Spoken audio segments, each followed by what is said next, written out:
Esa es la definición.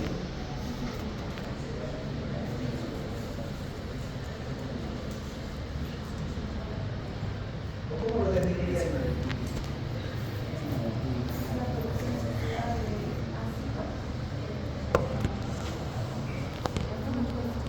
¿Cómo la definirías?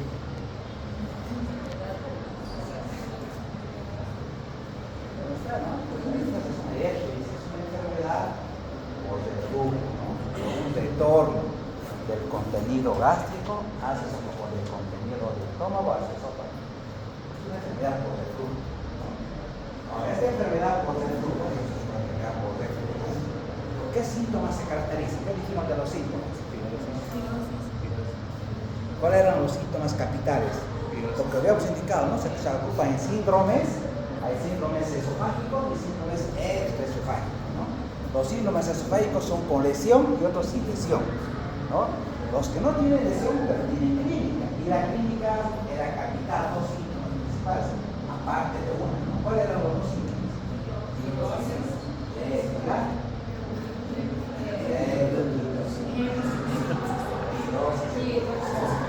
Y el dolor por el síntoma capital. Si no sé cómo se manifiesta esa enfermedad, voy a poder diagnosticar, ¿no?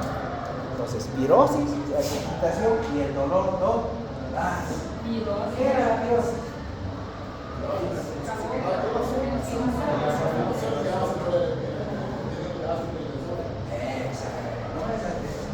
Calor, urente, ¿no? Subesternal o retroesternal, ¿no? Que va desde el estómago hasta la garganta, inclusive hasta la boca. Pirosis, ¿no? Pirosis. ¿Y certificación? ¿Qué era la certificación?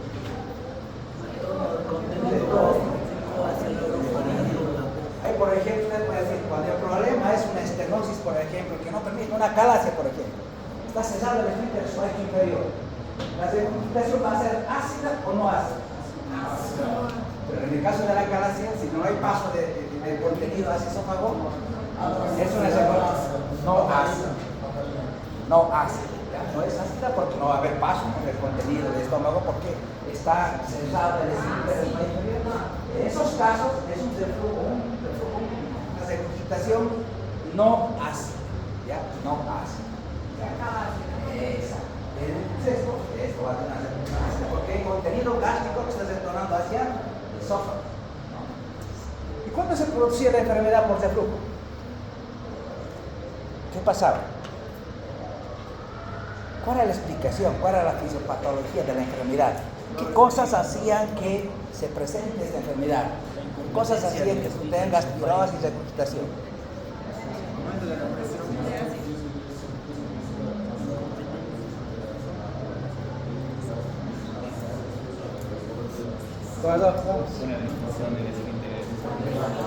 Tiene que ver, tiene algo que quiera comentar. Adelante.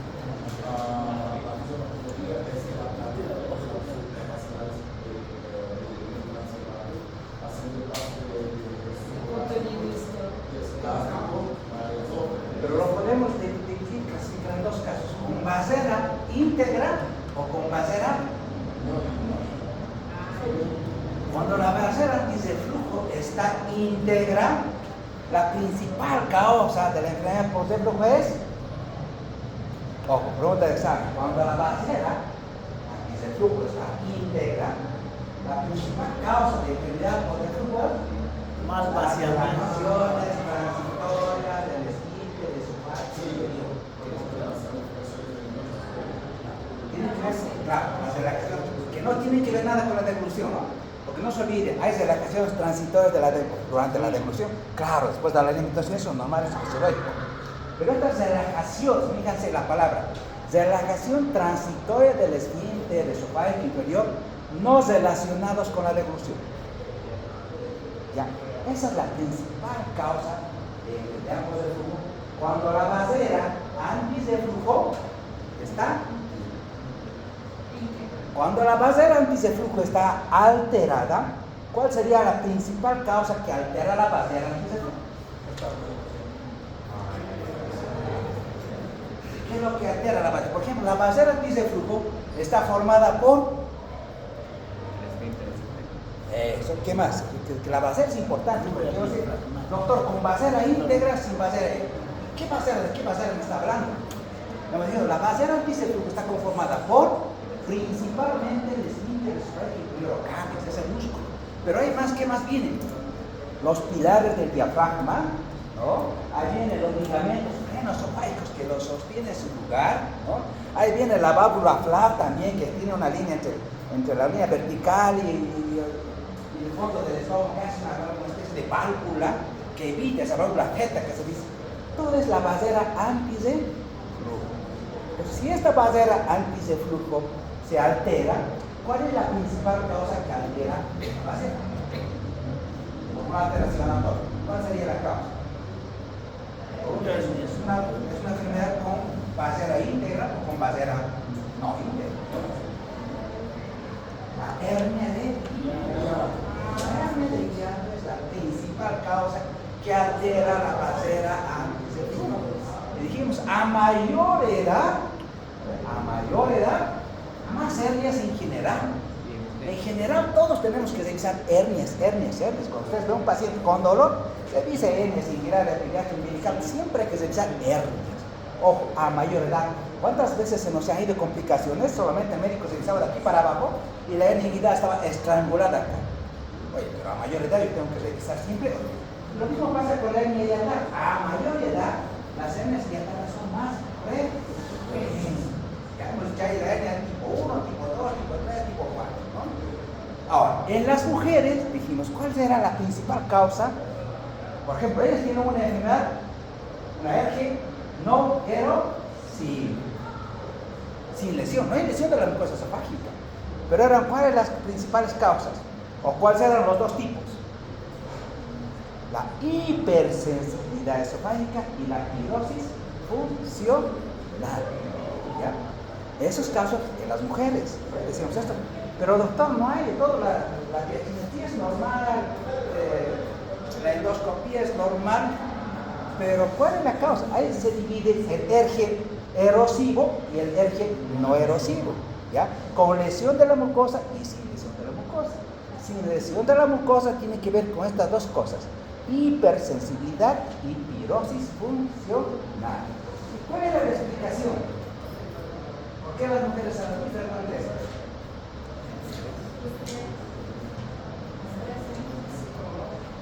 La parte psicológica y emocional es fundamental. Ellos tienen una cosa, tienen una hipersensibilidad esofágica, tienen una hipersensibilidad central, fruto de esa relación, ¿no? de esa inervación sensitiva, motora o de la mucosa esofágica. ¿Cómo está la inervación en la mucosa? En la mucosa hay neuronas sensitivas. En la mucosa hay quimioreceptores, mecanorreceptores. Estas neuronas sensitivas llevan ese estímulo ¿dónde? Hasta el nivel cerebral.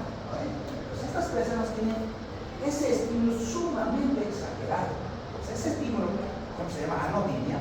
Nosotros no sentimos esos dolores, para nosotros parece ser normal, pero para estas personas sienten esos estímulos sumamente exagerados.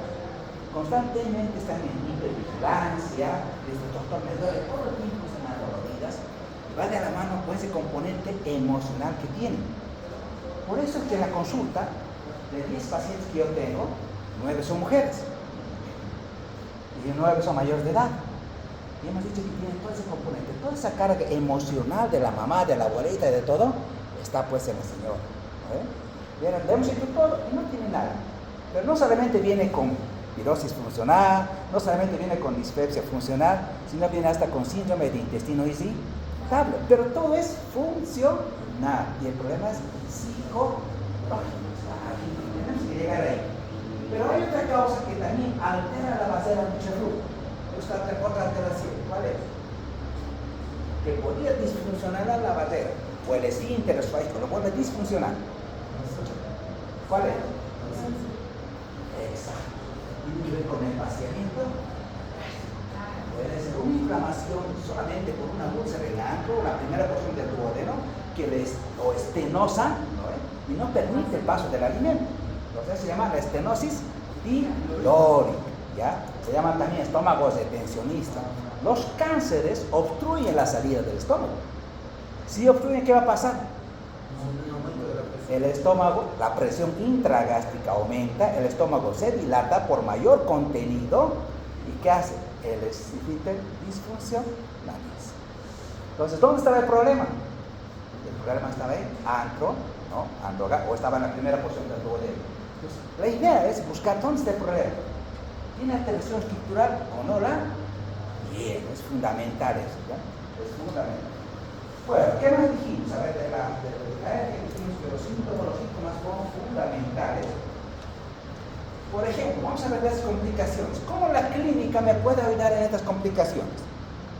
Supongamos que el paciente tiene una enfermedad, en este caso una alergia erosiva, porque hay lesión de la mucosa. Y si hay lesión de la mucosa, primero va a haber inflamación, ¿no? Puede ser una inflamación leve o una inflamación severa. Vamos a ver eso aquí. Clínicamente, ¿qué tiene que tener el paciente?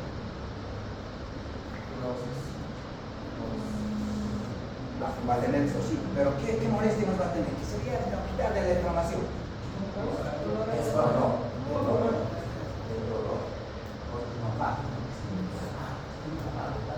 Aparte de una pirosis, usted tiene dolor, me duele, pero además usted tiene pirosis, tiene ardor, quemazón, le vuelve a decir, doctor, pero tengo mucho dolor. Además de tener alergia, tiene inflamación. Está inflamada la mucosa. Entonces el dolor me ayuda, ¿no? Ahora, ¿qué pasa si esa inflamación, por ejemplo, sangra? Es tan severo el proceso inflamatorio que erosiona la mucosa. Vamos a tener una hematemesis. El paciente puede vomitar sangre, hematemesis. Entonces, una de las causas de hemorragia digestiva es la esofagititis erosiva. Esa mucosa que lleva hemorragia digestiva. Otra causa, por ejemplo, si hay una estenosis, ¿cuál sería el síntoma capital?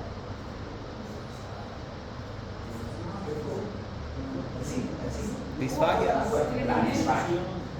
La disfagia, porque al paciente no ve que hay estenosis en disminución del lumen. Al haber disminución del lumen, cada vez va a tener dificultad de problemas del esófago. Entonces, el síntoma de disfagia. Lo que yo quiero que vayan viendo es que no se memoricen.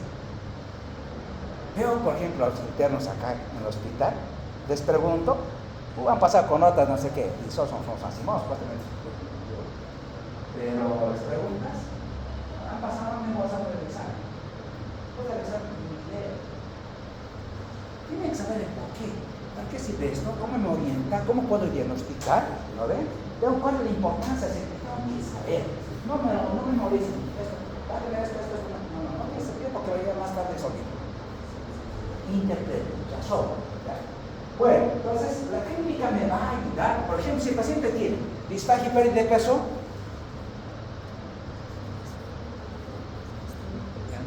cáncer. Ya perdió peso, es cáncer. Bueno, vamos a ver todas esas complicaciones ahora. Bueno, entonces vamos a ver, miren, cuando hay una complicación de la alergia, el reflujo puede ser ácido, puede ser ácido. Ojo, tiene que ver con el pH, ¿no? ¿Cuándo el reflujo es ácido? Cuando el pH es menor a 4. Dijimos, ¿y cuánto es el pH normal del estómago? Eso, pero ¿de dónde? ¿Cuánto a cuánto? De 1 a 3.5. En promedio, 2.0. Eso yo tengo que saber. Si no, yo cómo puedo saber que ese pH es ácido? Me pregunto, doctor, ¿cuánto es el pH normal? 2.0. Entonces es un pH ácido. Y ese pH ácido, obviamente, va a lastimar la mucosa. Pero ojo, el reflujo puede ser ácido y no ácido.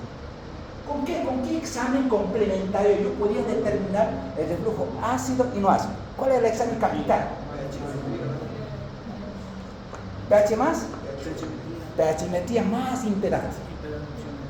PHimetría más impedanciometría me define el flujo ácido y no ácido. La pHimetría solo me define el flujo ácido. ¿Ya? La pHimetría sí es ácido. Pero puede que los síntomas persistan. Yo necesito escalar en el examen. Ahí viene la pH más impedanciometría. Entonces, la pH impedanciometría le define el flujo ácido y no ácido. Hasta ahí tengo que llegar. Ya está. Para definir el tipo de flujo. Entonces yo voy a tener una esofagitis erosiva, lo que vamos a ver. Voy a tener una estenosis péptica, ¿ya? Voy a tener un Barrett, voy a tener una adenocarci. No, estas cositas lo vamos a analizar cómo nosotros podemos diagnosticar y cómo podemos manejar. Pero acá, por ejemplo, ahí he utilizado una guía, última que ha salido. Se los voy a pasar los que quieren, ¿ya? Sobre él. Por ejemplo, es un dibujito y salió muy bonito. Yo te dije, a ver, voy a llevar ese dibujo, ¿qué les parece? ¿Qué les llama la atención? Mira, ¿no? Habla de la fisiopatología de la herpes. Ustedes analizan, pero yo sí, bien, analiza, ¿qué está pasando ahí? Hay una hernia periato que está impidiendo de ser interpretada y de la presión del plástico, haciendo que se las Bien. la resistencia perial por las expresiones. Vamos a ver bien este dibujo, nosotros desglosamos bien. Como dicho, el flujo puede ser ácido y no puede ser ácido. Cuando es de flujo ácido, ¿cuál es el componente? ¿Qué es lo que lesiona más a la mucosa? La pepsina. El ácido clorhídrico es ácido. ¿Y cuando es alcalino, qué es lo que lesiona? Las sales biliares y la enzima. ¿Cuál es la enzima principal? La tripsina. La enzima. ¿No? La tripsina. Ojo. Entonces son las sales biliares y la tripsina. Cuando el reflejo es alcalino, entonces, no ácido, el componente de este reflujo tiene que ver con las sales biliares que son componentes de la bilis y la tripsina. Cuando el reflujo es ácido, el que lesiona el esófago va a ser el ácido clorhídrico y la pepsina. Aquí hay una relación fundamental, dijimos, ¿no? ¿Cuál es esa relación, doctor? El ácido clorhídrico y la pepsina es fundamental. Y ustedes como médicos tienen que saber quién la activa, quién la inactiva. Tranquilo, ustedes saben.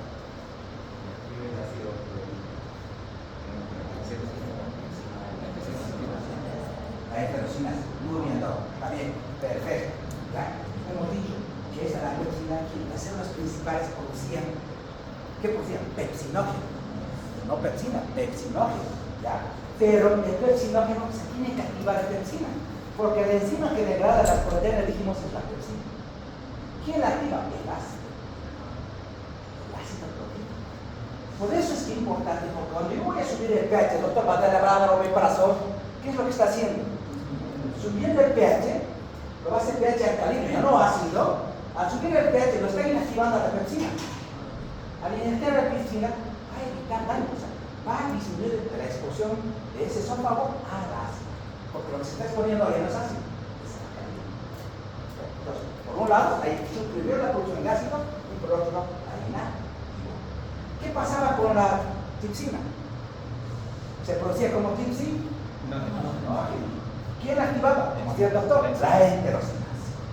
Esa la activó, pero la activó en el test divino. Ahí dentro del útero la activó, ¿no? Y él activa el resto de las enzimas. Ahí se transformó en una enzima activa, como tripsina. Claro, este empieza. Y miren, las dos tienen proteínas. Claro, como las dos son dañinas si llegan a nosotros. Pero claro, en el esófago tenemos mecanismos de defensa. ¿Cuáles son, doctor? La basera del esófago. ¿Cuáles son los mecanismos de defensa del esófago?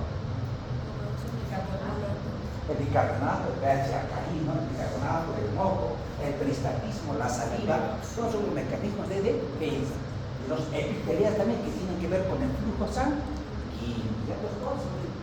Obviamente, el flujo crónico, pues el flujo agudo, transitorio después de una alimentación puede tomar daño, porque yo tengo mecanismos de protección, pero un daño crónico, sí. Así el doctor, miren, hay una hernia hiatal. La hernia les alteró su basera.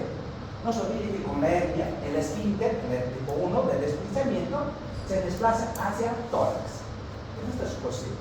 Entonces, toda la basera se desestructura. Pues mira, si tu problema es, decimos, puede ser un problema motor que deje, sí. Si tú no tienes peristatismo, si la actividad motor, no te olvides que el esófago hace clearance, hace limpieza, hace aclaramiento esofágico. Constantemente está limpiando el esófago y eso gracias al peristatismo, a la saliva, constantemente se va limpia. Cuando no hay actividad motora, esclerodermia, ¿qué va a pasar? Entonces, mayor tiempo del ácido en el esófago va a estar mayor tiempo expuesto porque no hay quien lo limpie. Lesión esofágica. Entonces, trastornos motores, una hernia hiatal, alteración de la resistencia imperial, las relajaciones transitorias del esfínter esofágico inferior. Puede ser porque el esfínter sea cortito o puede ser porque el esfínter sea hipotensivo. Si yo les digo, por ejemplo, el esfínter es hipotensivo, la pregunta es ¿cuánto es la presión normal del esfínter? Y digo, lo tienen que saber así como Padre Nuestro. De 10 a 30 milímetros de mercurio. El término medio es 20 milímetros de mercurio.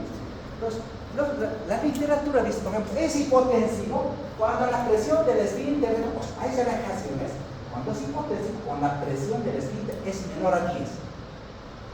Ah, tienes razón, si yo sé lo normal, voy a hacer lo normal, entonces la literatura, ¿no? Hay relajaciones es hipotensivo con la presión del esfínter superior es menor a 10, puede ser 8, 7.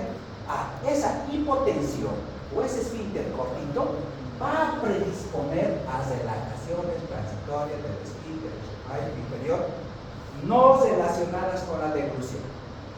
Entonces eso es muy importante. Y cualquier cosa que altere el vaciamiento, si el problema es de vaciamiento, puede ser el problema aquí arriba, ¿no? El problema es de vaciamiento esofágico o el problema es de vaciamiento gástrico. Aquí les decía, hay dos síntomas capitales que tenemos familias sanos con problemas de vaciamiento. ¿Cuáles son los síntomas capitales que me dicen que tienes problemas de vaciamiento?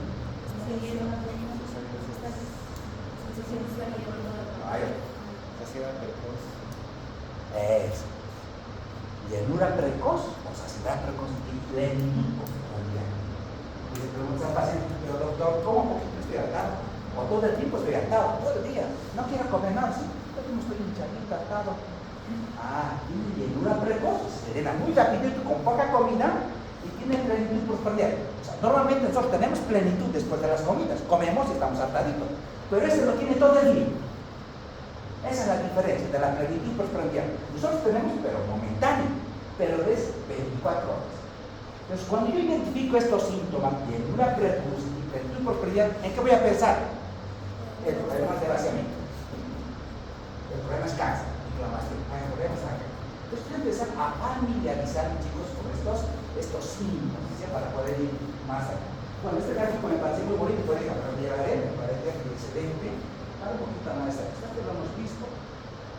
Esto vamos a ver cómo se ve la manometría, yo cómo se ve, no quiero confundirles mucho, vamos a ver más allá, pero vamos a ver lo que nos interesa. Entonces, cuando viene inflamación, decimos inflamación, ¿no? Inflamación del esófago. En este caso, el que está dañando el esófago es el ácido, ¿no? El ácido clorhídrico, junto con la pepsina. Entonces, cuando viene inflamación, ¿será importante saber la magnitud de la inflamación? Sí. No es lo mismo una leve, una moderada o una severa. No es lo mismo. Voy a necesitar endoscópica hasta histológicamente, ¿ya? Pero con endoscopia me va a hacer. El principal síntoma, aparte de que yo tener virosis, presión disfágica, va a ser la orino. Mi paciente tiene erge, pero además parece que tiene inflamación. Por eso voy a decir, tiene esofagitis. Y miren, la erge, decíamos, es que está comprobada, se divide, es una gran pos de flujo cuando en la endoscopia tiene ¿qué? Esofagitis. Si endoscópicamente nosotros hemos demostrado que hay lesión de la mucosa, esa lesión, ¿por qué así? Ocasionada por el ácido. Entonces es una erge, una gran pos de flujo, en este caso ya es erosiva. Miren, ese flujo puede dañar, puede ser tan leve o puede ser tan severo. Va a ser tipo A, B, C y D. Entonces, los endoscopistas manejan la extensión del proceso inflamatorio y tienen compromiso de todas las circunstancias. Por ejemplo, para decir erge, para la definición de erge, ¿cuál era? De esta clasificación, por ejemplo, de esofagitis de Rosage, ¿cuáles estaban considerados como erge? Acá se están peleando muchas escuelas. Si tú dices, ¿no? Si hay esofagitis, C y D, es erge, comprobado, no es donde perdés. Si hay esofagitis A y B, podría ser dudosa. ¿Ya? Algunas escuelas dicen, no, para nosotros A es normal, B, C y D ya es erge. Entonces está entre si lo incluye a B o solamente se queda con C y D. ¿Ya? Entonces, esta clasificación de los ángeles para ver la magnitud del proceso inflamatorio, es decir, si es mayor o igual a 5 milímetros, si es menor es A, si es mayor a 5 milímetros es B, Si es mayor al 75%, es menor al 75% de la circunferencia, si es mayor al 75% es de, me está indicando la extensión del proceso inflamatorio. Esto es importante ¿para qué? Para el tratamiento. Porque el tratamiento no es lo mismo para una A, para una B, para una C. ¿No? Porque aquí va a variar las dosis y el tiempo de tratamiento. ¿Ya? Pero mire, entonces si yo voy a ver si el problema es ácido, ¿qué le voy a dar? IRT. Ustedes han visto en farmacología, ¿cuántos IRTs tenemos?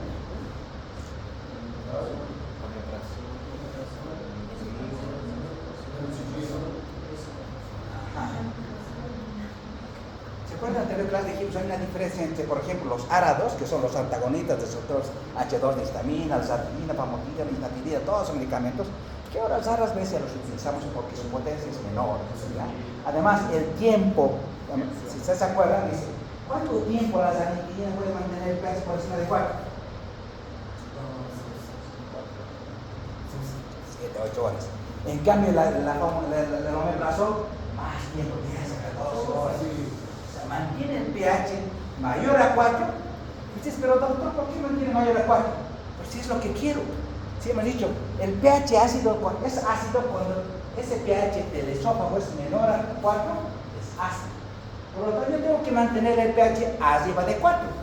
Y estos estudios han demostrado que yo dando el omeprazol, subo el pH arriba de 4 por más tiempo.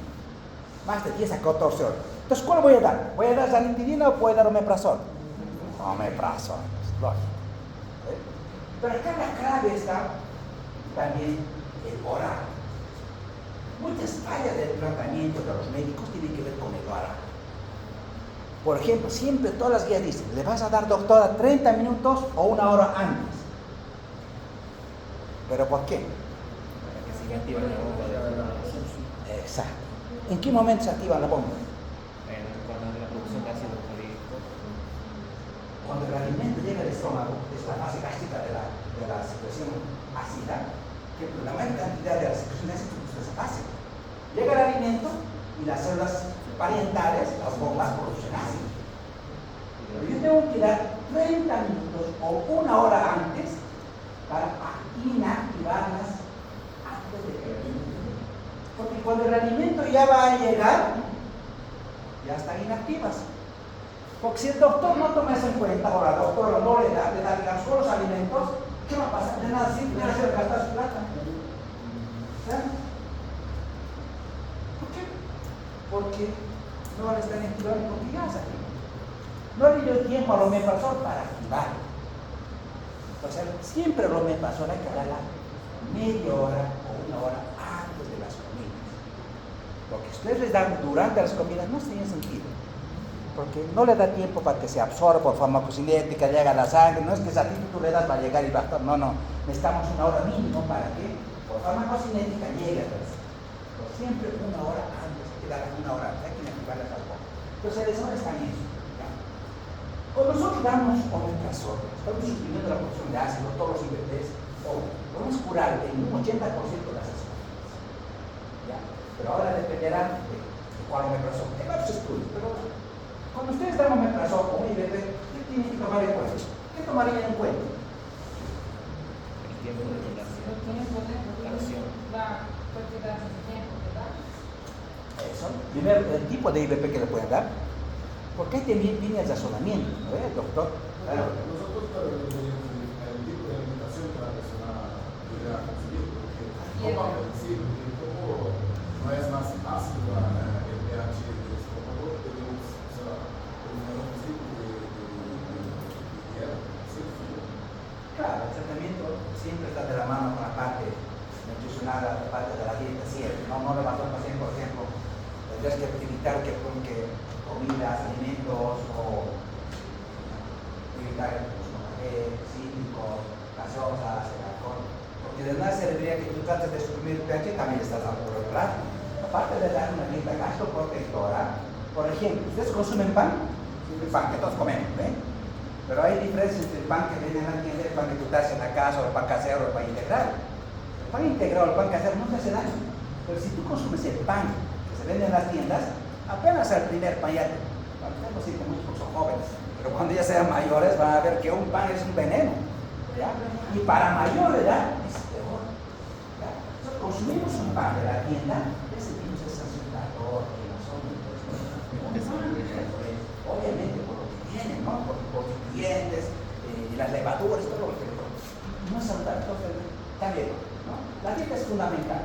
Pero a la hora de ustedes como médicos, aparte de la dieta gastroprotectora, tienen que escoger un IBP. Entonces, a la hora de, acá donde ustedes ya tienen que empezar a trabajar. Es decir, acá depende. Hay IBPs de primera generación, de segunda generación y de tercera generación. Los IBPs de primera generación, ahí están, no me pasó aparte. Ahí están los de primera generación. ¿Ya? Los de segunda generación, por ejemplo, son el omeprazol y el ariprazol. Ustedes dirán, pero doctor, ¿en qué se diferencia? Por el metabolismo. Estos no tienen metabolismo hepático. En cambio, estos otros tienen metabolismo hepático a través de la enzima que tienen metabolismo hepático. Y se ha demostrado, y muchos estudios han demostrado, que hay dos tipos de metabolizadores, los rápidos y los lentos. ¿Ya? ¿Y qué pasa con los metabolizadores rápidos? Metabolizan rápido el fármaco, por lo tanto la vida media de ese medicamento, ¿saben cómo está? Baja. El efecto eso no es el mismo. ¿Ya? Hoy los metabolizadores lentos, bueno, la vida media no metabolizará rápido, por lo tanto la vida media del medicamento está mucho más tiempo y el efecto también será mucho mayor. Se ha demostrado que acá en Latinoamérica, Sudamérica, somos más metabolizadores rápidos. Entonces, si yo tengo ese estudio, ¿cuál voy a utilizar? ¿Cuál creen que estamos utilizando todos? Los de segunda generación. ¿Para qué yo me voy a confiar? Yo no sé, no sé, mi paciente, puede que no lo sea, pero no tener la duda, prefiero asegurarme, uno que no se metabolice por ahí. De tal manera, ahora todos los gastroenterólogos médicos están utilizando, por ejemplo, todos los sistemas de erradicación para el Helicobacter, todos ahora van con omeprazol. Todos con omeprazol. ¿Ya? Ya nadie va con omeprazol. Con esto de la metabolización. Entonces, yo tengo que escoger. Hay otro que está saliendo, ya que actúa sobre los canales de potasio. Dice que es mucho más potente. Y hay en Chile, y hay en muchos lugares, el monoprazán, capoprazán, son como los pratanes. Tiene una potencia de supresión ácida mucho más que el omeprazol, que el ariprazol. Claro, eso ya está bien. Por ejemplo, muchos esquemas en Asia ya están utilizando ese medicamento. Un momento va a llegar. Porque la idea, por ejemplo, a ver, ¿cuál creen que es la idea de matar a la bacteria? Mientras más le supra el ácido, ¿qué va a pasar? No se tiene que el Helicobacter, por ejemplo, en el estómago, cuando ocasiona úlceras, él se crea un nicho, o sea, un hábitat propio. O sea, se crea como una nube de amonio. ¿Ya? O sea, como que le alcaliniza su medio. Entonces, ¿qué pasa cuando yo le voy a dar? Yo suprimo el pH. Antes de la dosis era 20, ahora la dosis es 40 cada 12 horas. Ha subido la dosis. A mayor dosis, uno que no se metaboliza, mejor efecto de supresión, mayor supresión del pH, pues voy a alcalinizar el medio. Sí. Al alcalinizar el medio, ¿qué estoy haciendo? Estoy engañando a la bacteria. Y la bacteria dice, qué bonito, ahora sí estoy en mi medio y me voy a replicar. Sí. Y ahí le pego con los dos antibióticos. Esa es la explicación. Mientras más supresión ácida, ya, me creo un medio falso hábitat a la bacteria y ahí yo lo voy a atacar, ¿no? Con dos antibióticos. De ahí que esto yo cambiando mucho esto de los ITPs. Entonces, pero no solamente eso, ¿no? Por ejemplo, acá se ha colocado este medicamento. Cuando ustedes tienen un problema, una lesión aguda, después de tomar glicicórica, o la paciente, una viejita viene que sea estresada y está como, doctor, me está ardiendo, me está quemando, ¿cuál le daría?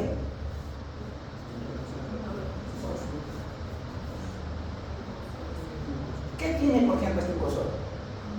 Tiene omeprazol, de liberación rápida, pero además, ¿qué tiene? Bicarbonato. Pues hagas un vasito, le damos un sobreito de glucosol, de este medicamento. Mira, es como si ustedes hubieran colocado un medicamento endovenoso en la vena. Se los va a agradecer, pues, ay, doctorita, qué gracias, ya no me duele nada. Sí, 15 minutos. Ya. Entonces ustedes están utilizando, están jugando con su medicamento, con su farmacología.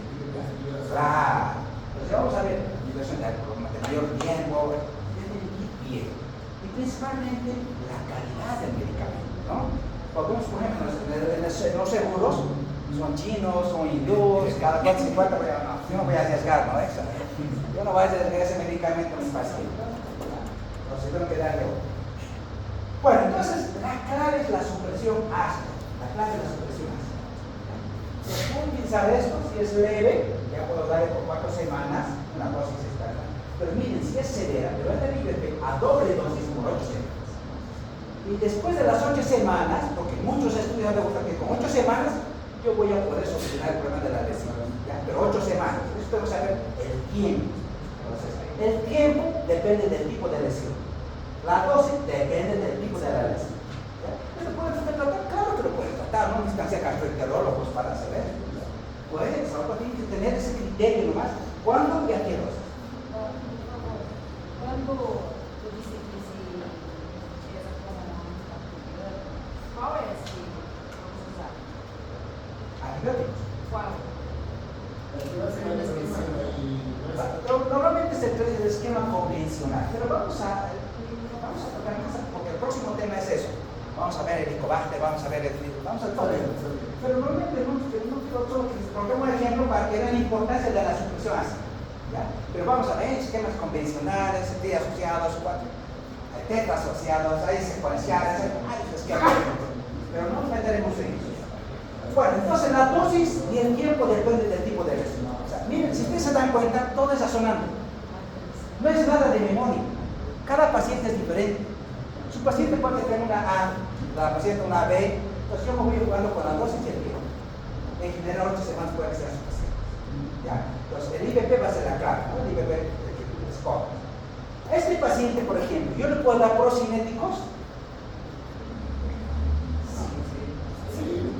No se olviden que el procinético, la metoclopramida, la domperidona, la cisaprida, ¿qué hace? La cimetapida, ¿qué hace? ¿Cuál es el mecanismo de los procinéticos? Aumenta la presión del esfínter esofágico inferior, ¿ya? Mejora el vaciamiento gástrico y el vaciamiento intestinal. ¿Entendido? Si lo que quiero es evitar el reflujo, cierra arriba y va hacia abajo. Entonces le doy procinéticos, domperidona, metoclopramida, así, ya le doy procinéticos. Los puedo asociar, no se olviden que yo tengo reflujo.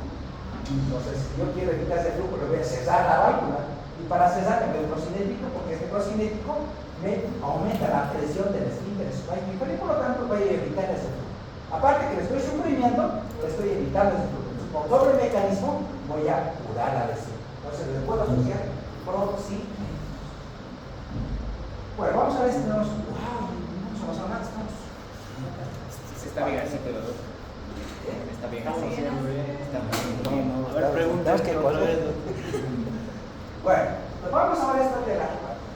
Como he dicho, si el reflujo, pero tiene que ver siempre una alteración estructural para que me ocasiona un reflujo crónico. Y esa alteración estructural tiene que ver con la hernia de Jan. En la mayoría de los casos, la hernia de Jan. Predispone a ese flujo crónico y ese flujo crónico va a ocasionar un proceso inflamatorio crónico. El proceso inflamatorio crónico ocasiona fibrosis y la fibrosis ocasiona estenosis. De ahí viene la estenosis péptica. ¿Por qué se llama péptica? Porque es ácido la pepsina. Estenosis péptica, ¿ya? De esófago.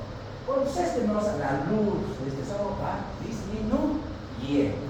Entonces, cuando yo veo que el paciente tenga, ¿qué estudio le pediría el doctor, por ejemplo, si está pensando, si su paciente tiene disfagia? Me dice, pero doctor, usted me ha dicho que la disfagia es un síntoma de alarma. Sí. Yo me tengo que alarmar y tengo que pensar que hay algo estructural. ¿No? Me dice, hay algo estructural. Puede ser benigno o puede ser maligno. Puede ser benigno como este. Solo es inflamatorio. Solo el reflujo produce estenosis. Es benigno. ¿Ya? Pero me está diciendo que hay algo estructural. Algo está afectando la pared del esófago. Lo está estenosando, está disminuyendo su lumen. Entonces estoy pensando en una estenosis péptica del esófago. Pero si mi paciente tiene accidentes de hernia, ¿no? Tiene reflujo, pirosis, tiene clínica, obviamente esta sea la complicación. Entonces, ¿qué examen le podría pedir? Aparte de que va a tener clínico. En este caso, su principal síntoma va a ser disco. Claro, de acuerdo a la magnitud de la estenosis, el paciente va a empezar a perder peso. Claro, porque no se va a alimentar de la misma manera, por un lado, porque el paciente va a tener molestias con la respiración, ¿no? Y por otro lado, él no va a querer comer tampoco, y lo que come no va a pasar al intestino, no se va a absorber. Entonces empieza a perder peso. Pero el principal síntoma es la disfagia. ¿Qué examen le podría pedir al doctor?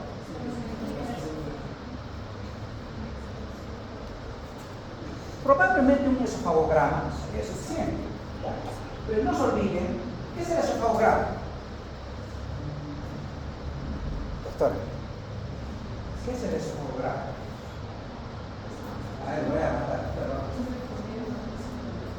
Un estudio contrastado del esófago, ¿no? Se utiliza varios, es un estudio contrastado del esofagograma.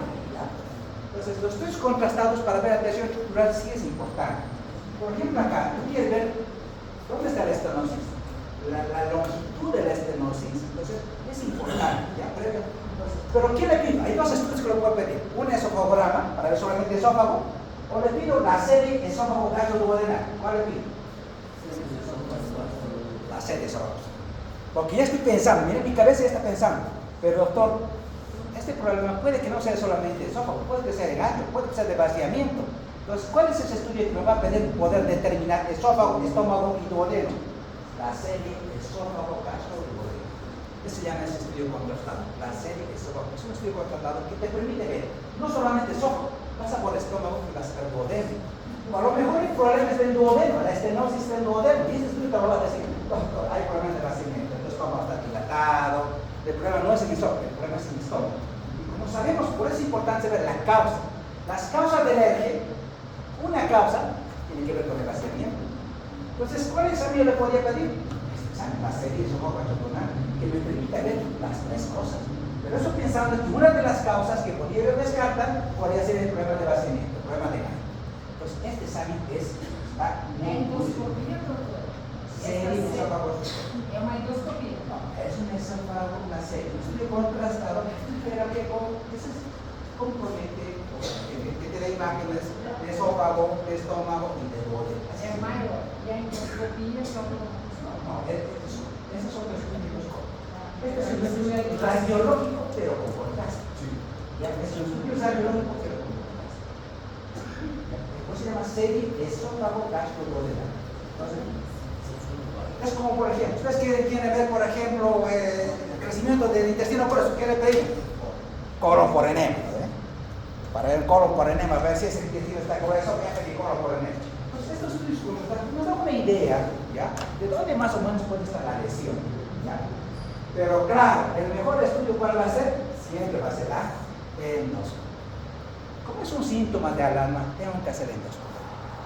Tengo que buscar otras causas, no se olviden que hay los anillos de gastritis, estenosis, cáncer, la endoscopia sí me va a decir. Y obviamente, no solamente la endoscopia es diagnóstica, sino también es terapéutica.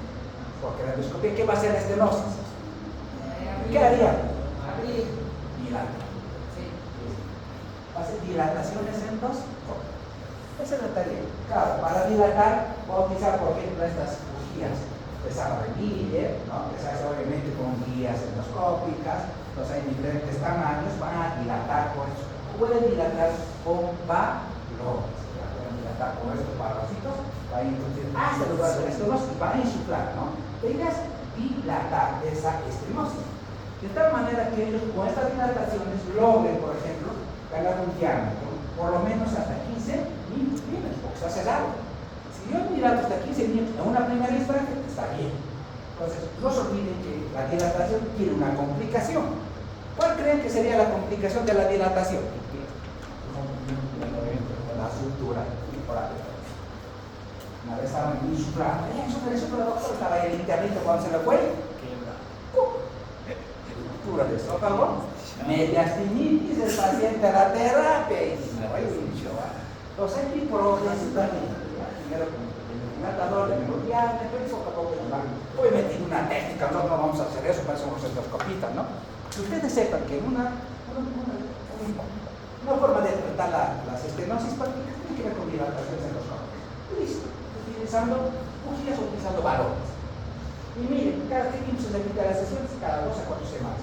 Entonces, otra vez con la técnica, le vamos citando, otra vez dilataciones, y en la medida que el manejo, obviamente es un manejo ya de especialidad, ¿no? Pero nosotros tenemos que saber que las dilataciones es una única forma de manejo de las estenosis. Pero cuando tenemos esta lesión, el esófago de Barr. Pero mire, ¿qué es el esófago de Barr? Se van a preguntar en las residencias, les preguntan. Pero todo el tiempo, pases, familiarizas, ¿por qué les preguntan? Y es una cosa que en las preguntas, donde vayan siempre me preguntan, ¿qué es base?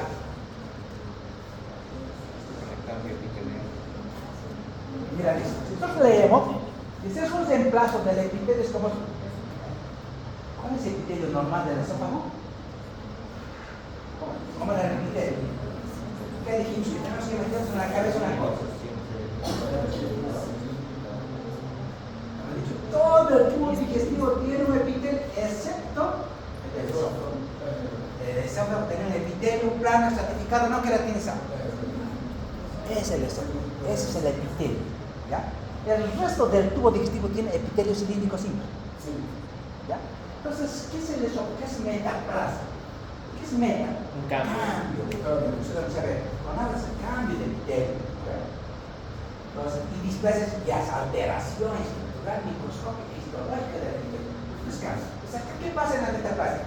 Como hay un reflujo crónico, ese reflujo crónico, ese proceso inflamatorio crónico de la mucosa, va a cambiar el epitelio. ¿Ya? De un epitelio plano, estratificado, no, pero este lo conviene en epitelio. Este epitelio va a ser reemplazado por un epitelio columnar metaplásico.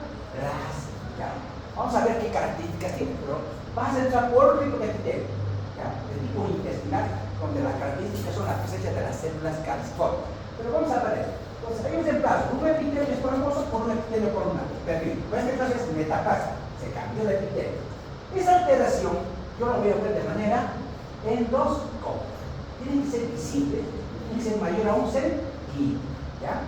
Obviamente por encima de la unión gastroesofágica, por encima del cáliz. Y tiene que ser confirmado por histología. Ustedes ven, siempre endoscopia más biopsias. Y la clave en las biopsias son la presencia de las células calciformes. Esa es la clave, ¿no? Pero ¿quiénes van a hacer esófago de base?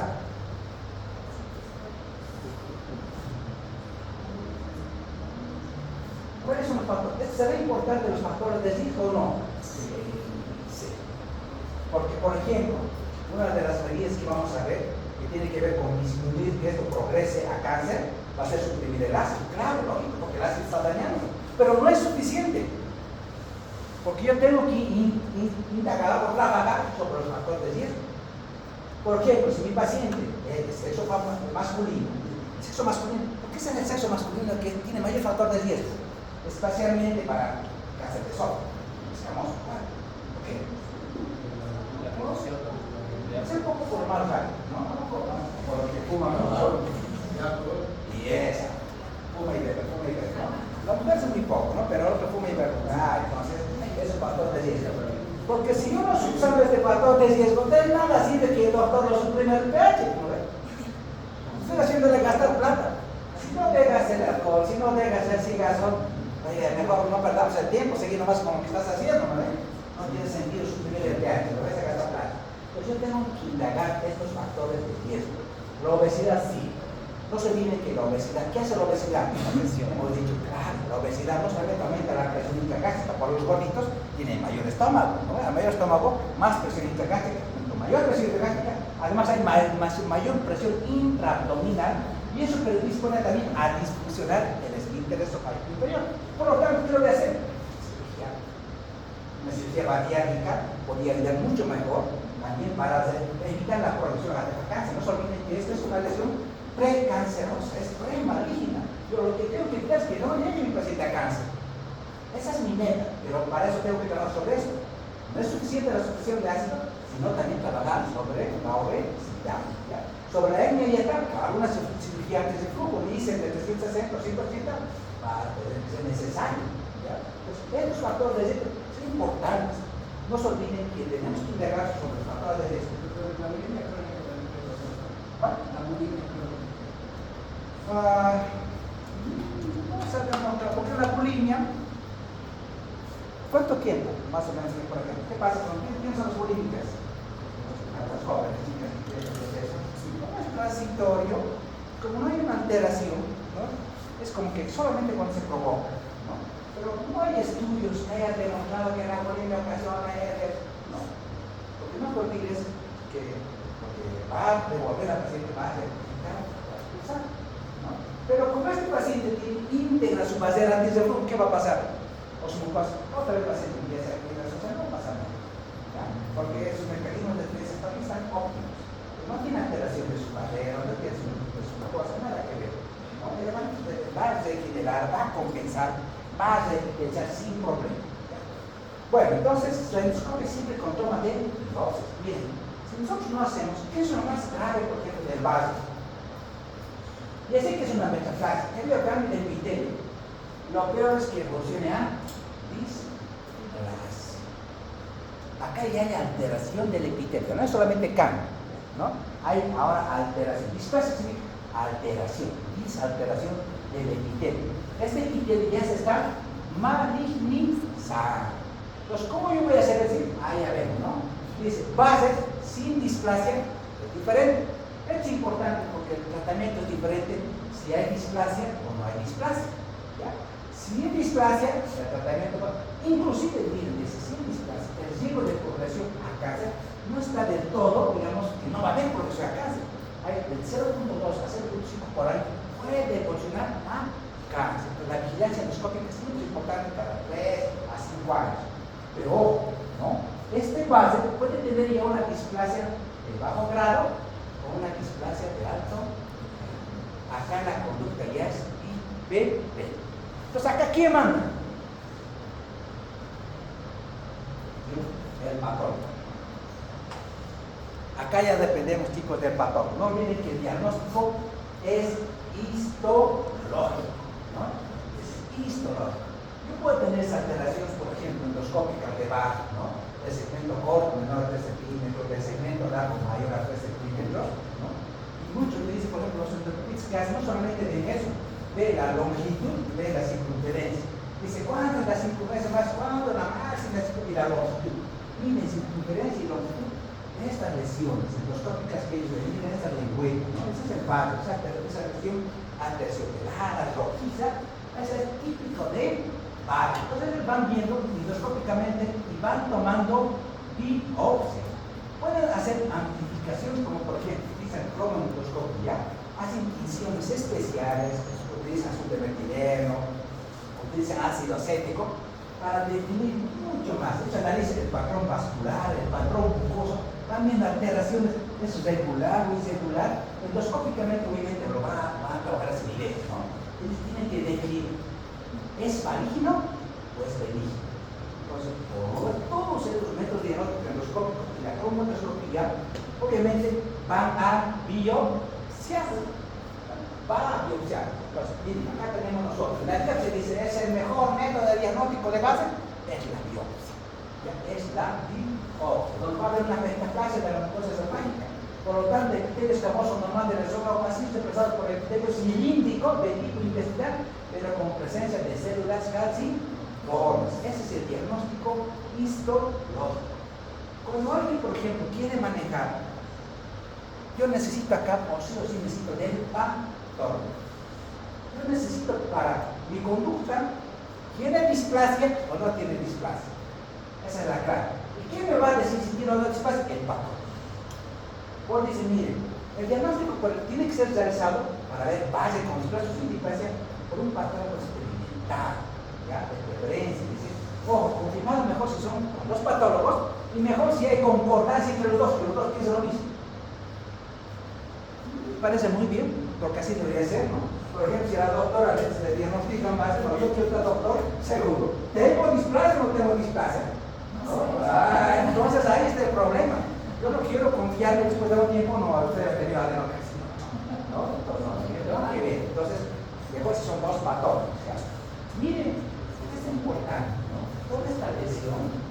patólogo te dice, esos son de base, ven, hacen la clasificación, la expresión, la profundidad. Lo más importante es que hicieron 15 meses, él va a identificar la presencia de las células calcíficas. Esa es la característica del vaso. Epitelio cilíndrico con células calcíficas. Te dan el diagnóstico, ¿no? Obviamente, dependemos del patólogo, ¿no? Dependemos del patólogo. ¿El tratamiento de qué depende? Sobre todo, si es sin displasia, si es con displasia. Lógico. Y si es sin displasia, ¿qué es lo que debe hacer el doctor?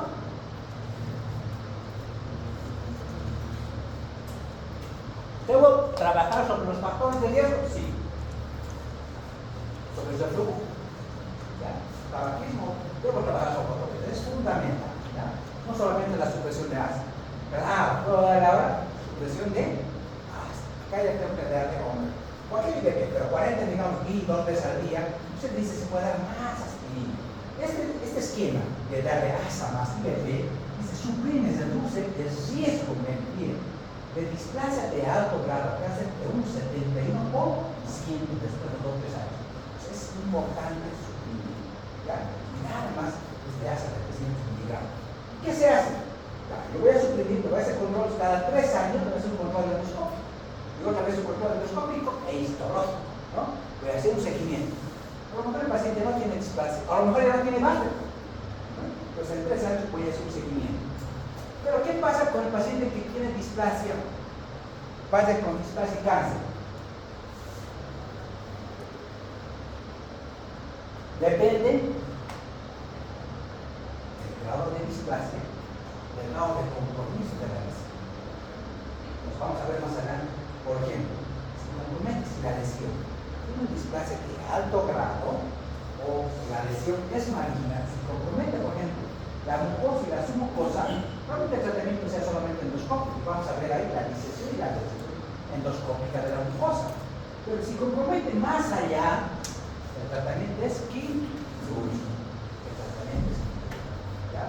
¿Por qué dice? Mire, cuando comprometen la mucosa, siendo así, aunque solamente la mucosa, hay una lesión maligna en la mucosa, el riesgo de metástasis, ¿cuánto es? Pero si ha comprometido esta lesión maligna, la submucosa, el riesgo de metástasis es 10%. Es altísimo. Por lo tanto, ¿no? Cuando la displasia es de bajo grado, confirmado por los patólogos, iba a repetir la endoscopia. Voy a hacer la supresión de ácido de riesgo a los 6 meses, ya no a 3 años, a 6 meses. Debo saber, ¿no? Si con el tratamiento que voy a hacer esto va a mejorar. Pero si la displasia es de bajo grado, ojo, es de bajo grado, bueno, también es una alternativa. Hacer un tratamiento endoscópico o un seguimiento con PIR. Pero si la displasia es de alto grado, ojo, el tratamiento es endoscópico sobre el KIR. Pero estamos hablando de displasia, no estamos hablando ya de lesión. ¿Ya? Hay una lesión displásica como que está llena, un pasito al cáncer, ¿no? De alto grado, cáncer de ciclo, solamente con displasia. Pero yo quiero que me la saquen esa mucosa, no quiero que me la retiren. Entonces el tratamiento es la endoscopia. ¿Ya? Pues tengo adenocarcinoma, el tratamiento es siempre quirúrgico. ¿Ya? Vamos a hacer más adelante. Dentro de los tratamientos, por ejemplo, endoscópicos, ¿cuáles son? Los tratamientos endoscópicos ofrecen PIR. ¿Qué consiste en resectir? Es la resección mucosa endoscópica. Vamos a resecar la mucosa de manera endoscópica, o voy a hacer la disección de la submucosa, pero también de manera endoscópica. Hay una resección de la mucosa o hay una disección, pero de la submucosa. Depende del grado de lesión. Puede ser una disección o puede ser una resección. O solamente de la mucosa o puede ser de la submucosa. Depende del tipo de lesión. Lo importante que ustedes sepan es suficiente. ¿Hay tratamiento endoscópico? Sí, doctor. ¿Ya? ¿Cuáles son los tratamientos endoscópicos en caso de displasia? La disección submucosa endoscópica o la resección submucosa endoscópica. Nada. ¿Ya? Pero sobre esto hay tratamientos también ablativos. Que va por medios térmicos, calor, radiofrecuencia o crioablación frío, van a lograr también se secar ese daño de esa mucosa. ¿Ya? Entonces, acá tenemos aplicando, por ejemplo, frío, aplicando, por ejemplo, acá con radiofrecuencia, o sea, calor, con radiofrecuencia, pero los métodos ablativos que van a resecar esa mucosa, las radiofrecuencias es el mejor método que se está utilizando, ¿no? Utilizan estos dispositivos para resecar esa músculo corpus, esa músculo. Por lo tanto, esa mucosa va a ser ablada, va a ser resecada y eliminada por radiofrecuencia o por crioblación. Si el paciente tiene carcinoma invasor, obviamente esa proectomía. Pues acá está, por ejemplo, la disección mucosa endoscópica, versus la disección mucosa endoscópica, ¿no? Acá tenemos todos los métodos de ablación, con radiofrecuencia o crioablación que se hacen para este manejo, ¿no? De estos pacientes que tienen displasia de alto grado. Pero vamos a ver qué pasa con el cáncer. ¿Qué pasa con el cáncer? ¿Qué es el cáncer?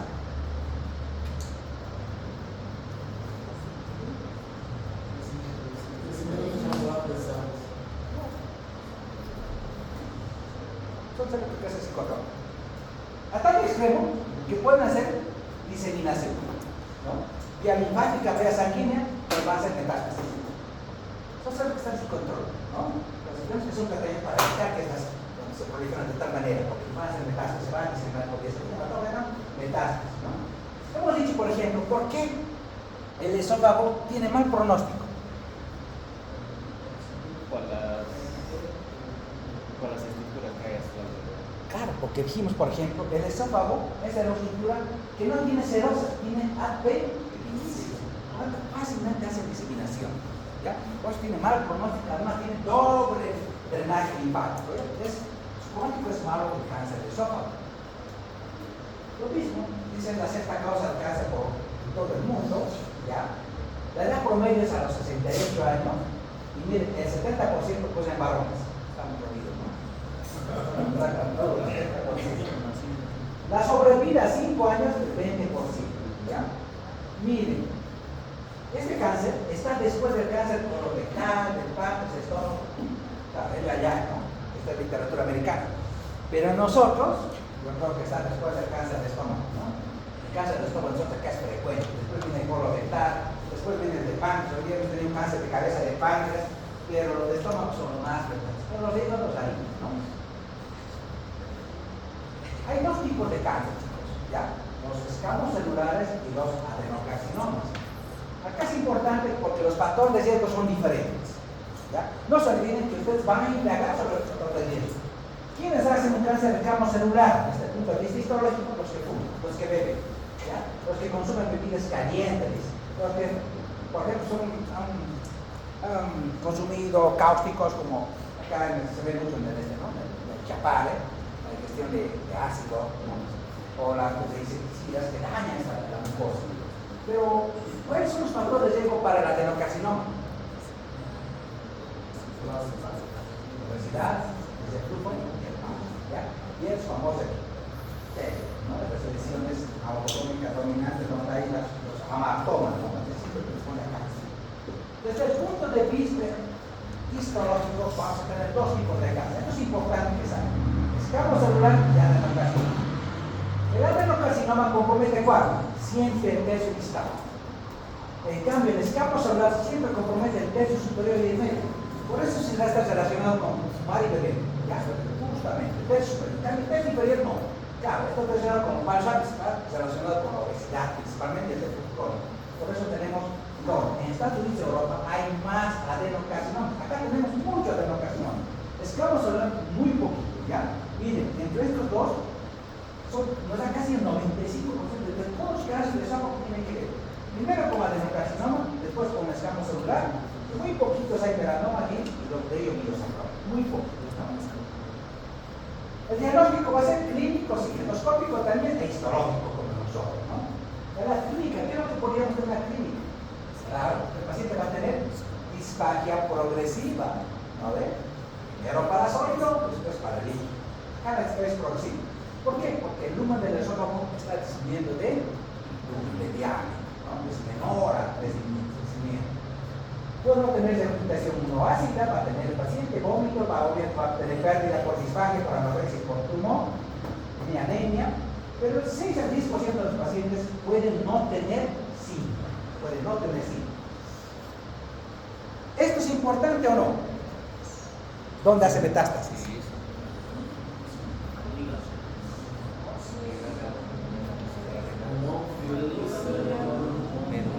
Suprarrenal, Primero, hígado. Segundo, pulmón. Tercero, Médula suprarrenal, glándula suprarrenal y médula. pero ¿por qué, doctor, es bueno saber esto? ¿Por qué es importante conocer eso? Porque cuando ustedes hagan la estadificación, es decir, para estadificar, yo quiero saber específicamente en qué estadio está, yo le voy a pedir tomografía. En este caso, ¿qué tomografía le pediría? De tórax abdomen. Todas las guías dicen, yo voy a pedir tomografía de tórax abdomen porque yo voy a ver si hay siembra en esos lugares. Cuando es abdominal, pedimos un abdominopélvico, tórax, abdomen y pelvis. ¿Pero por qué? Porque hay metástasis peritoneales. ¿Ya? En este caso, las guías dicen, no, pídale tórax abdomen. Pero algunos oncólogos les gusta pedir pata, que significa tórax, abdomen y pelvis. Entonces es importante que ustedes sepan que las metástasis las siembran va a ir a hígado, pulmón, hueso y las cápsulas suprarrenales. ¿Qué es lo que vamos a ver nosotros los médicos? Obviamente vamos a decir una detección temprana, tenemos que estatificar y hacer el manejo correspondiente, ¿no? Es importante tomar las biopsias. Lo mismo con la endoscopía, vamos a ver que hay una lesión premaligna que es el Bayer, vamos a ver con la colonoscopía vamos a poder magnificar más estas lesiones que la vamos a biopsiar. Por ejemplo, voy a biopsiar esta lesión y puedo yo encontrar en endoscopía estas lesiones, ¿no? Lesiones que me estén estenosando, el lumen de la institución, ulcerada, que estén sangradas, aparte que tengan hemorragia sangrado, también tengan estenosis concéntrica. Pues voy a tener, y los voy a biopsiar, ¿no? Para saber si realmente es adenocarcinoma o es escamo celular. Una vez que me dice el patólogo, doctor, es adenocarcinoma, ya tengo el diagnóstico listo, endoscópico, tomo la biopsia, me dice que hay una lesión maligna de esas características, la he biopsiado, doctor. La histología me dice es adenocarcinoma. ¿Cuál es el segundo paso? La estadificación. Tengo que estadificar en qué estadio está. Acá viene la cosa. ¿Cuál es el mejor examen para estadificar en estadios tempranos? La ecoendoscopia. La ecoendoscopia no solamente tiene endoscopio, sino tiene ecografía. No es como tiene todo. Tiene ecografía, también tiene endoscopia. Porque llama ecoendoscopia. Tiene ultrasonografía, tiene endoscopia. Entonces, a través del ecoendoscopio, ¿no? Voy a meter a través del equipo el ecoendoscopio y voy a mirar por dentro todas las capas, ¿no? Mucosa, submucosa, muscular y serosa. Entonces, voy a poder estatificar. Sinceramente, esta lesión me compromete la mucosa o la submucosa, o me compromete toda la denticia. Entonces, la ecoendoscopia es mucho mejor en estadios tempranos. ¿Ya? Miren, si yo comparo la ecoendoscopia con la tomografía, ¿cuál es mejor?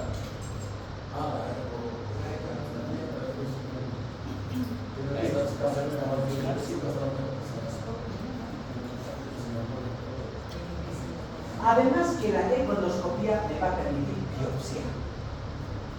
No solamente me va a decir, doctor, él lo va a biopsiar. Eso es bueno, porque te lo biopsia, pero además te dice, te lo estadifica. Entonces, es mucho más específica la ecoendoscopia, ¿ya? Especialmente para la estadificación ganglionar, donde a veces no llega la tomografía. Entonces, pero la ecoendoscopia va a llegar, chicos, hasta ahí. ¿Ya? Entonces, mucho mejor para estadificar en estadios tempranos la ecoendoscopia que la tomografía. Miren, este es el ecoendoscopio. Este es el ecoendoscopio, tiene una visión endoscópica, tiene ultrasonografía. Hay dos tipos de ecoendoscopio para que ustedes reconozcan, ¿no?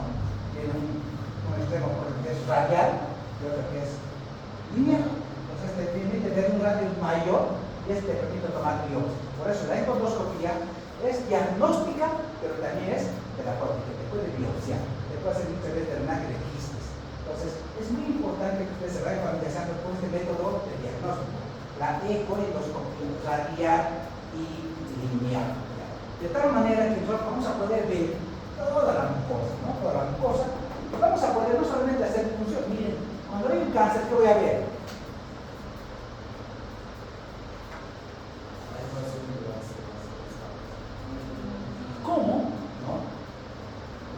políticas, todas las capaces de reconstruir el camino. Entonces, de 1, de 2, de 3, de 4.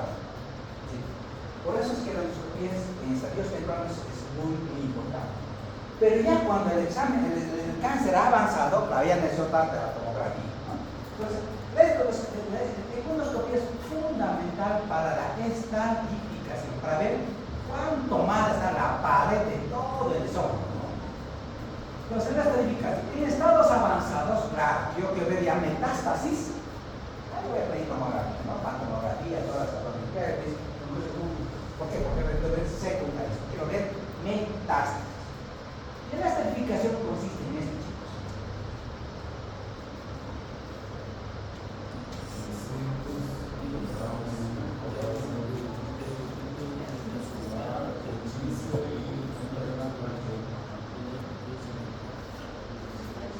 T, N y E. Es la clasificación internacional. Tumor, nódulo y metástasis. ¿Ya? Seguimos utilizando esa clasificación. ¿Ya? Es decir, si es tumor incipitis, en su sitio lugar, ya, solo depende de la cosa. O ya alcanzar a ver si es de 1, de 2, de 3, de 4. Por ejemplo, ¿qué sería de 1 y de 2? De 1, ¿hasta dónde comprometió el de 1? Hay de 1A, de 1B. El de 1B, ¿hasta dónde se comprometió? Y muscular. Por esto es importante saber la estructura. Hasta si tú saber, se sabe que la mucosa, ¿cuántas capas tiene la mucosa? La mucosa, la lámina del epitelio, la lámina previa, la muscular de la mucosa. Ah, pero cuando es T1, el T1, hay T1A y T1B, vamos a ver. La T1A, ¿qué me compromete? Solamente la mucosa. O sea, la tres capitas me está comprometiendo el epitelio, la lámina propia y la muscular de la mucosa. Cuando es T1, B. Ah, ya me la configuración. Hasta acá el tratamiento puede ser endoscópico. Siendo que el riesgo de metástasis es del 10%. Hay riesgo, pero hasta acá. Pero acá no. ¿Qué pasa cuando es T2, por ejemplo? El esófago tiene dos capas, una circular y una capa longitudinal. Como tengo T2, ¿a dónde me compromete? Hasta la circular. Hasta la circular, ¿no? La circular interna. ¿Qué pasa cuando es T3? Compromete hasta la vertice. Pasa la vertice, ya pasa la vertice. ¿Qué pasa cuando compromete y llega a otros inocentes? T4. Esta es la explicación, pero si es T4, ya me comprometió toda la pared y llegó a otras adyacentes, inclusive vasos. Entonces, cuando es T3, ay, todavía pasó, pero todavía no comprometió. Y lo otro es que tiene que ver con N, es decir, ¿cuántos nódulos, cuántos cambios compromete N1, N2 o N3? Si es N1, si es 1 o 2 cambios, ya si es N2, si es 3 a 6 cambios, si es N3, 7 o más cambios. Ahí viene la N1, N2, N3. Lo estoy estratificando. Después viene la M de metástasis. 0 sin metástasis. N1, metástasis. Listo. Esa es toda la estratificación que acá nos dan en este gráfico. Todo este gráfico es lo que se nos ve. Acá está. N solo sin metástasis. N1 con metástasis a distancia. N1, N2, N3, toda la pared. ¿Qué significa? Compromete toda la pared. Ya, N compromete cambios y M metástasis. Ahí viene ya la estratificación. La estratificación va a depender, por ejemplo, ¿qué es importante la estratificación? Para el tratamiento. El tratamiento depende de la estratificación. Por ejemplo, si su paciente es del doctor, está en un estadio 4, ¿qué significa? Cualquier tumor está comprometido todo, ¿ya? Toda la pared de 4, N3, N1. Está en este estadio. ¿Qué va a hacer a su casa? No hay nada que hacer. Algo celestial, ¿no? Que le manda la cura y te resulta con la cura y ya. C. Y miren, esto es importante, este gráfico. El tratamiento depende de cuán comprometido está. Entonces, si es carcinoma in situ, probablemente el tratamiento sea endoscópico. Si tenemos un carcinoma limitado al esófago, pero desde 2, igual. Aquí es quirúrgico, porque me dice que acá, por ejemplo, si es un carcinoma localmente invasivo, que compromete además ganglios, hay que hacer la resección, probablemente sí, de la lesión, pero va a haber más quimioterapia, más radioterapia. ¿Ya? Si es un cáncer diseminado, solamente el tratamiento Patria, ¿y qué le hacemos? Le colocamos prótesis, ¿no? Le vamos a hacer prótesis. Básicamente que dura unos 6 meses más o menos, ¿no? Sí, es así. Igual, esas prótesis, la lesión infiltra el tumor. Igual, infiltra, lamentablemente, no sé, porque el crecimiento no se está deteniendo. Entonces, haciendo el tratamiento para que el tumor sigue creciendo. Entonces, tiene que ver hacer espectroscopia, radio, no adjuvante. Obviamente la especificación en manejo es oncológico, no nos interesa, no es nuestra área, ¿no? Porque tiene que especificarse muy bien. Hacen combinaciones, por ejemplo. Dicen, yo quiero combinar ¿qué significa neoadjuvante? Se puede hacer una cirugía, pero va a ir al quimiosadio antes de la cirugía. Digamos, por la relación está pequeñita, yo quiero delimitar, cuando vea, primero vea, siempre con quimiosadio antes de la cirugía y después hago la cirugía. Entonces, eso se llama neoadjuvante. Se puede hacer quimiosadio antes de la cirugía. O puede ser quimiosadio después de la cirugía, se llama adjuvante. Es decir, puede ser quimio después de la cirugía, eso es adjuvante. Neo es antes. Obviamente, antes o después, eso lo define el oncólogo para ver cuál es el mejor pronóstico para el paciente. Listo, chicos, seguimos supervivencia. A los 5 años es del 20%, ahí se cae